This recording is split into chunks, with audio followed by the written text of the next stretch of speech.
And so you have everything happening at sea. I mean, these vessels stay at sea for years. Most of the fishing vessels don't go to harbors. They transfer their fish onto other vessels, they get refueled at sea, the crews are changed at sea, etc. So nobody sees what's happening ever. There's nobody to go there and tell them to respect the rules.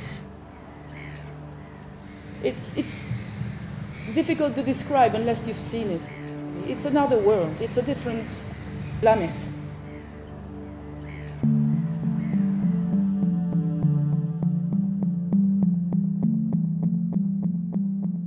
Illegal, unreported and unregulated fishing, or pirate fishing, has been identified as one of the most serious threats to the world's fish stocks.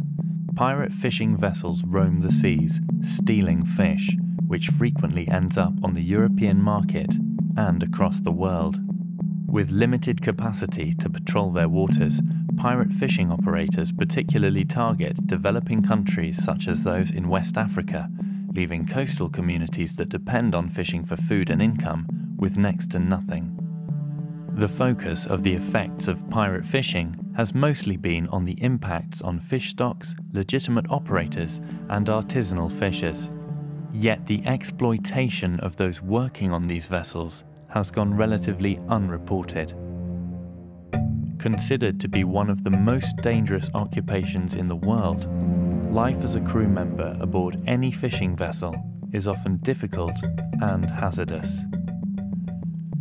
Harsh weather, long periods at sea, and often the catch itself make for a hard life.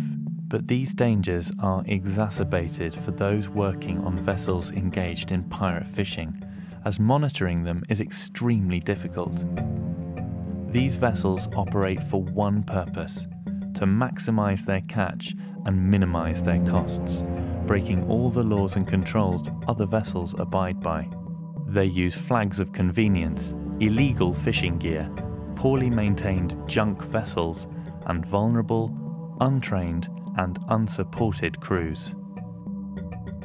Flags of convenience quite simply allow these operators to work outside of the law. And this means that they can do what they want, when they want, to whom they want. License fees aren't paid. The ships are poorly maintained. And most seriously, the minimum standards of crew treatment, sanitation, and safety are not met.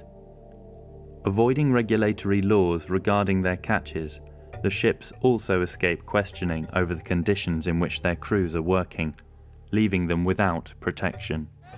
Our investigations here in West Africa have shown not only the extent and the impacts of pirate fishing, but have also shown that the crews aboard these vessels are working under extremely unsafe and unhygienic conditions. This is where 8 men share quarters.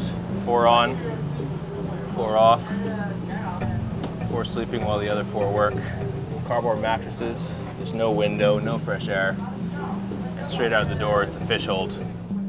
A joint EJF and Greenpeace International investigation off the coast of West Africa discovered the 5-Star, a fishing vessel from South Korea. The large wooden structure haphazardly built onto the back deck housed 200 people, where crammed together they slept, cooked, and ate. Similar modifications on another vessel led to a fatal accident, killing 14 people. The majority of workers on illegal fishing vessels are targeted by recruitment agencies seeking vulnerable people from rural areas in developing countries where alternative work is scarce. On n'est pas bien ici, mais on n'y peut rien. On vit avec parce qu'il y a la misère. Pour trouver du travail, on te propose un salaire de $200 pour aider la famille. Bon, c'est pas bon, mais on peut vivre avec. In many countries, they're desperate for work, and then they are promised by unscrupulous agents that they'll get wages which are well above the money they can get back home. When they join the ship, it's becoming quite clear that there's a difference between what they have been promised and what's the life on board. Many are not experienced fishers. The agencies are renowned for exploiting their poverty and illiteracy, extracting extortionate sums of money from the workers and trapping them in a web of payments and debt. Many crew members are held against their will with no pay, and passports and documents are taken away. In many countries, they're supposed to work as long as the skipper says.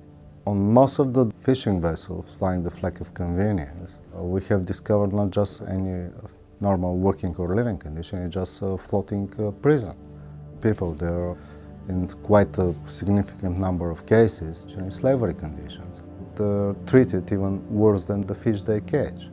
Incidents of physical abuse aboard these vessels are also common, some resulting in murder. Off the coast of Guinea, EJF also discovered dozens of rusting trawlers that had been abandoned. On board each vessel, men had been left with no radio communication or safety equipment for months and sometimes years. This crew member has been living on this abandoned ship for 7 months. 公司配的吧？公司派的。对，你自己有菜的时候，有时拉网船过来送些鱼什么东西，虾，吃的东西有。你自己想来吗？这个船就是在这等。现在在这等谁想来，谁也不愿意跟着吧。Not only is pirate fishing a major contributor to overfishing in West Africa, seriously undermining the sustainable management of their marine resources, it is also responsible for some of the worst, unreported human rights abuses at sea.